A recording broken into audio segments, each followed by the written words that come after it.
We pick back up with the 2025 offseason. Kevin Love, Derrick Rose, and Blake Griffin end up retiring. No player ends up making the Hall of Fame, but Blake Griffin does get his jersey retired by the Clippers. Now it is time for the 2025 draft lottery. The Jazz have the #1 odds at the first pick, while the Spurs have a chance to pair PG-13, Wembanyama, and JAT with another top 3 pick, while the Lakers have a top 10 odd at getting the first pick, giving them a good chance to rebuild. The Rockets and Kings leapfrog into the top 4, while the Bulls end up with the 2nd and 5th pick to aid their rebuild, which means the Jazz get the #1 pick, the first time getting the first overall pick in team history. The Spurs fall deep out of the top 5 range, while Chicago has an amazing day getting 2 top 5 picks. But the biggest news might be the Kings being able to pair up a top 3 pick with De'Aaron Fox and Domantas Sabonis. Now it is time for the NBA draft. With the first overall pick in the 2025 NBA draft, the Utah Jazz select the Syracuse big man Jamal Rush. This is a shock because it seemed like a guarantee Rocky McIlroy would go first overall. And now with the 2nd overall pick in the 2025 draft, the Chicago Bulls select Rocky McIlroy out of the Philippines. This is a easy pick. The only thing is what will happen now with Zach LaVine, since Rocky's going to need the ball. With the 3rd pick in the 2025 draft, the Sacramento Kings select Dylan Owens out of Iowa. This is interesting because Owens and Sabonis play pretty similar, but at the same time, Owens is a clear star and is the undisputed 2nd best center in the draft. With the 4th pick in the 2025 draft, the Houston Rockets select Trayvon Bailey from the G League Ignite. Bailey is a great talent, but the fit is weird with Jalen Green. Bailey will likely play more of a scoring playmaker role with this young Rockets team. With the 5th pick in the 2025 draft, the Chicago Bulls select Kai James Jr. from Europe. The Bulls pair Rocky McIlroy with the 2nd best overseas prospect. Chicago has now taken a Zach LaVine replacement and Vucevic replacement with their first 2 picks. With the 6th pick in the 2025 draft, the New Orleans Pelicans select Aiden Turkey out of Utah State. This was a toss-up in fans' minds between Turkey and Xavier Williams, and honestly I like the fit with Xavier more, but this Pelicans team is in dire need of a shooting and playmaking player, something Turkey brings in tenfold. With the 7th pick in the 2025 draft, the Houston Rockets select Divine Cross out of USC. The Rockets pair up the G League star Trayvon Bailey with an elite scorer in Divine Cross. It's questionable due to Jalen Green being there, but maybe they'll let him go or try to fit these 3 together. Regardless, the Rockets look like a scary young team. With the 8th pick in the 2025 draft, the Brooklyn Nets select Nathan Lazarado out of Duke.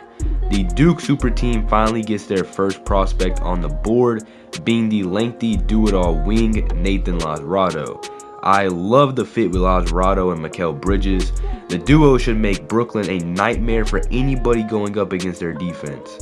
With the 9th pick in the 2025 draft, the Orlando Magic select Liam Archer out of Texas. Liam Archer played amazing in the NCAA tournament, improving his draft stock tremendously. The Magic needed a superstar type of player, and I think Liam Archer brings it with his amazing scoring ability. With the 10th pick in the 2025 draft, the Los Angeles Lakers select Xavier Williams out of UCLA. The biggest faller in the draft is easily Xavier Williams, but he does end up going to a great situation. Currently, Anthony Davis is on the Lakers, but it's still left to see if drafting Xavier is good enough to get AD to stay. With the 11th pick in the 2025 draft, the New York Knicks select Aiden Anthony out of Duke. The Knicks wanted to stock up on wings, and they did just that, getting the high-flying defender from the stacked Duke team. With the 12th pick in the 2025 draft, the San Antonio Spurs select Will McDaniels out of UCLA. The Spurs end up getting an elite scoring wing, and I think the pairing with San Antonio is perfect. McDaniels will slide in nicely at the 2-guard spot, possibly making San Antonio a finals contender next year. With the 13th pick in the 2025 draft, the Golden State Warriors select Anthony Bridges out of USC. Bridges easily could have went higher, but I still like where he went. Golden State is in a clear rebuild, and with Bridges and Kuminga, I think Golden State might have a great duo on their hands. With the 16th pick in the 2025 draft, the San Antonio Spurs select Johnson Irving out of Duke. The final member of the Duke Big Three goes to San Antonio. The Spurs already have all their guards, so they end up getting a nice scoring six-man. I will say with Randall Callaway left on the board, the Spurs missed out on filling out their starting five. And finally, with the 17th pick in the 2025 draft, the Oklahoma City Thunder select Randall Callaway out of Michigan. The Thunder nearly were in the finals last year, so they were really just adding depth with this selection. Callaway will likely be in a Lou Dort role for OKC, possibly being a nice addition for their next playoff push. Now heading on to free agency, this might be the best free agency class in history, including superstars like Giannis, Tatum, LeBron, Jimmy Butler, and Kyrie. The biggest move of free agency is LeBron leaving the Clippers and joining the Utah Jazz on a one-year deal. Why he did this, I don't know, but he does join #1 pick Jamal Rush in Utah. Derek White ends up leaving the Boston Celtics after winning his ring to secure the bag. The Bulls now have gotten Rocky McIlroy, Kai James Jr., and Derek White all in the offseason. Giannis ends up staying put in Milwaukee after signing a record-breaking deal, but initially it looked like he was going to sign with the Indiana Pacers. Sorry Pacers fans, but at least y'all traded for Rick Person and Tyrese Halliburton. The Bucks are not done, however, as they signed Donovan Mitchell to join up with Giannis. The Bucks were awful last season, so they knew they had to make some big moves. Sadly for Dallas fans, it looked like they were going to get Donovan Mitchell, but the Mavericks opt to sign Kyrie instead. Some more notable signings is James Wiseman also going to Milwaukee to fill the absence of Brook Lopez. Lauri Markkanen once again heads to Cleveland to pair up with Garland and Mobley after the Jazz gets LeBron and the Cavs lose out on Donovan Mitchell. OG Anunoby signs to Memphis to really bolster up their already top 5 defense, creating a monster duo with Marcus Smart, as well as making Memphis a favorite to win the championship next year. The Thunder surprisingly let go of Josh Giddey after his best career year, most likely due to Philadelphia offering him such a big bag, but also so OKC can give other players like Adonis Poe or True Richmond more playing time.